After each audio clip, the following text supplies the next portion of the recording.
Hey y'all, it is Mo here, and let's talk about doing yoga in bed. I always think that I need to have my bed looking amazing and immaculate before I record a video.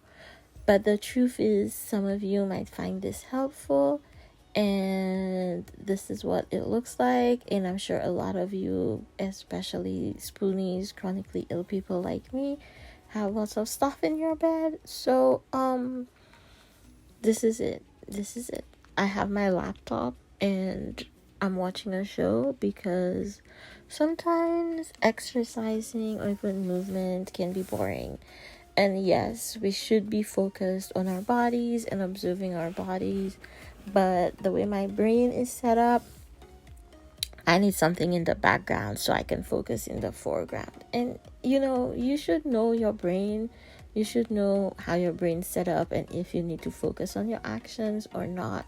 Because as I'm moving, I'm noticing where the tightness is in my brain, not my brain, in my hips, in my lower back, in my tummy. I'm noticing where I feel the tightness and how that tightness is changing as I'm moving.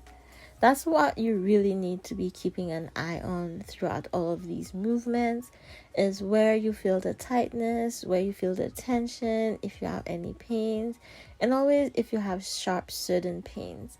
So as I'm moving my knees from side to side and I'm opening and closing them, I've noticed some tightness in this hip, like it's not quite supporting itself.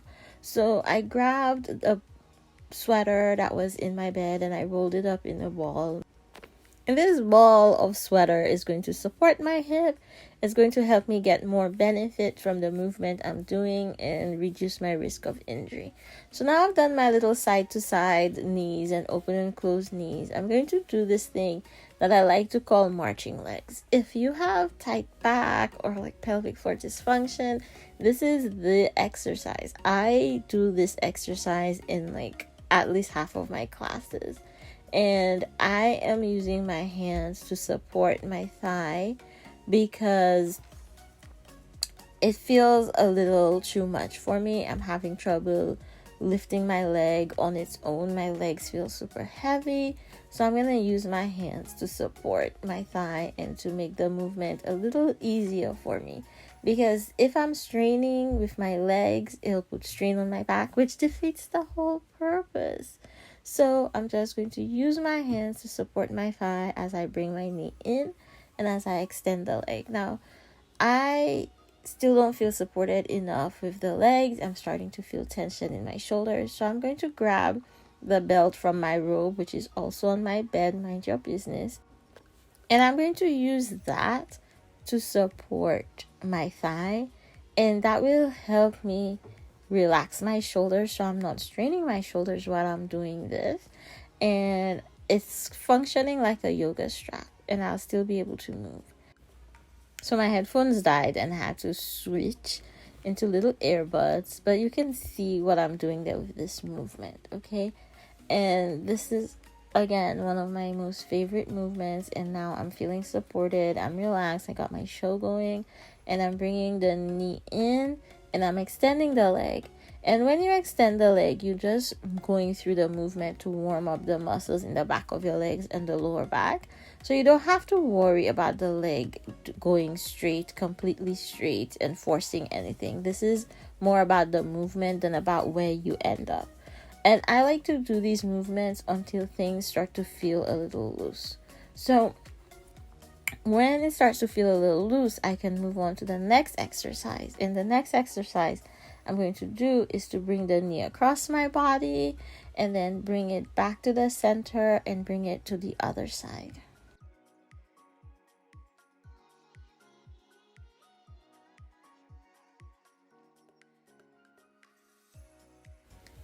With these movements, I like to go back and forth before I stop and hang out in the pose for a while. So it's like I'm loosening up the hip a little bit, although it's pretty loose. But if you don't know about the relationship between stability and mobility, we usually explore that in my online chair yoga classes. So feel free to sign up for that. And then when I take the leg out to the side, I'm extending it, which is one of my favorite poses because it really stretches those places in the thigh that I absolutely love to stretch, that are really hard to get to. Also, when is Aerie going to start carrying these pants again? They're so soft and super comfy and not tight, and I really miss being able to buy them. And I only have one. I planned on buying more, and they stopped making them. Like, make more, please. So I'm taking my computer out of the way because it's in the way, and I really want to extend my leg and get the full benefit of this pose and just hang out in this pose for a little while and let my body savor the essence of the pose. And then we're going to come back to the center, and you see me using this belt from my robe in a few different ways because props are amazing. They help you really experience deepness in the poses where otherwise you might just be struggling, and they're supporting you, and we need all the support we can get. Why would you say no to support?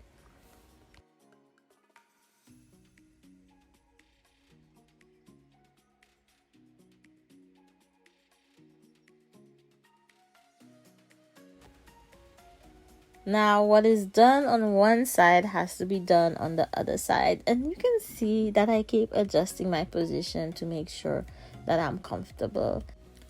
So we're starting with the marching legs again on this side. But what you will notice that's different than when I did the other side is the leg that's not moving, that is extended, that leg is straight. Whereas before, the knee was bent and the foot was flat on the mat. You can do whichever feels comfortable for you, but the difference is that when the knee is bent and the foot is flat on the mat, that's gentler on your back. And for some people with really tight backs, that's the one that you want to start with, and maybe that's the only one you do if it feels better, because when you extend the leg, it can feel like there's a lot of stretching and pulling and tugging on the lower back that can be uncomfortable. So go ahead, bend that knee, put that foot flat on the mat. You can do this. These movements that I do in bed, it's not about a performance, it's not about looking pretty, it's not about looking cute. It's about my body and feeling ease in my body and just feeling a little bit better in my body.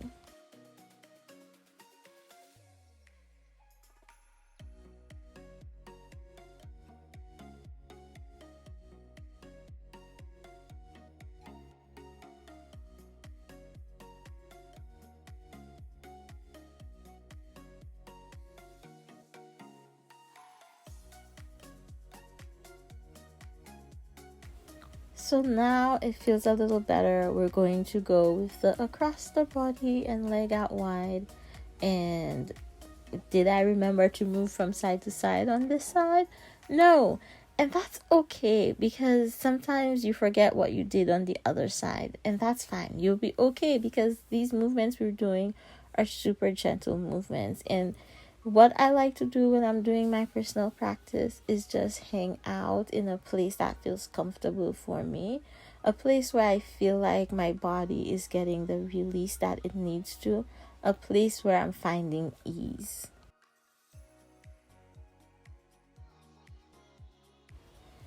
Now that we've taken the arm out to the side, the leg. Now that we've taken the leg out to the side, we're taking the leg across the body with the knee bent. And what I'm doing that you can't really see is the bottom leg. I've bent the knee and I've grabbed my foot.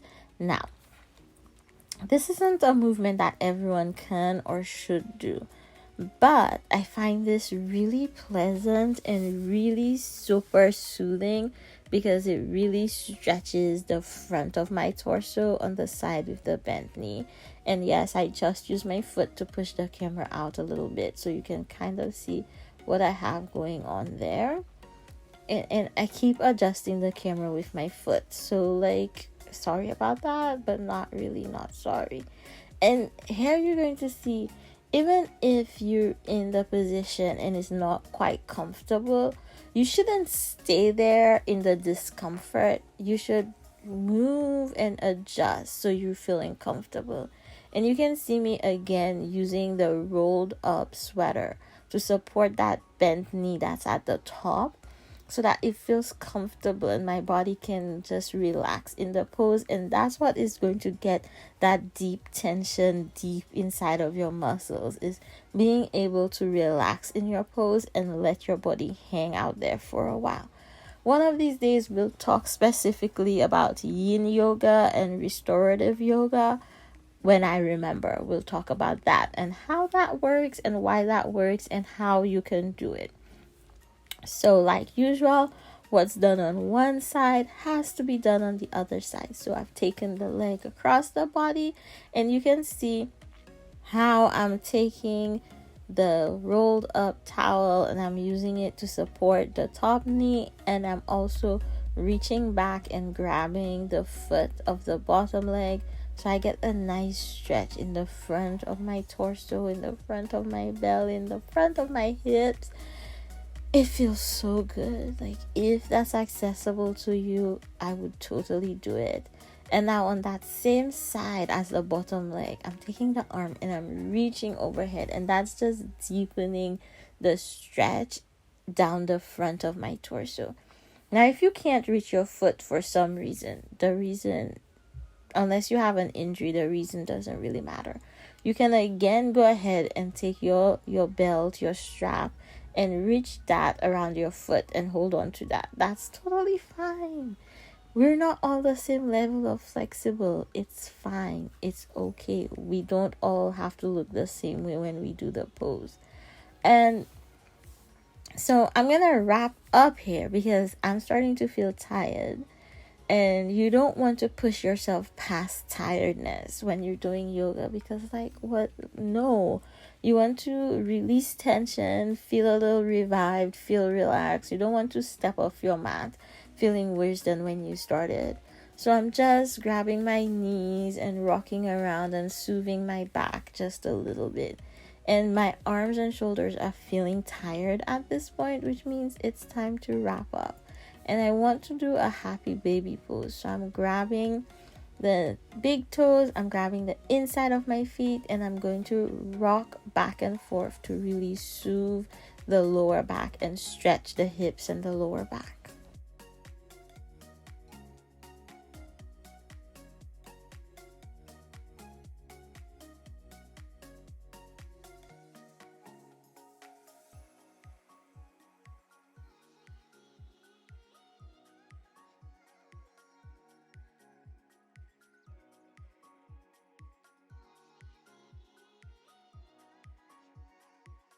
Briefly, I am bringing the feet together just to see how I feel in that pose.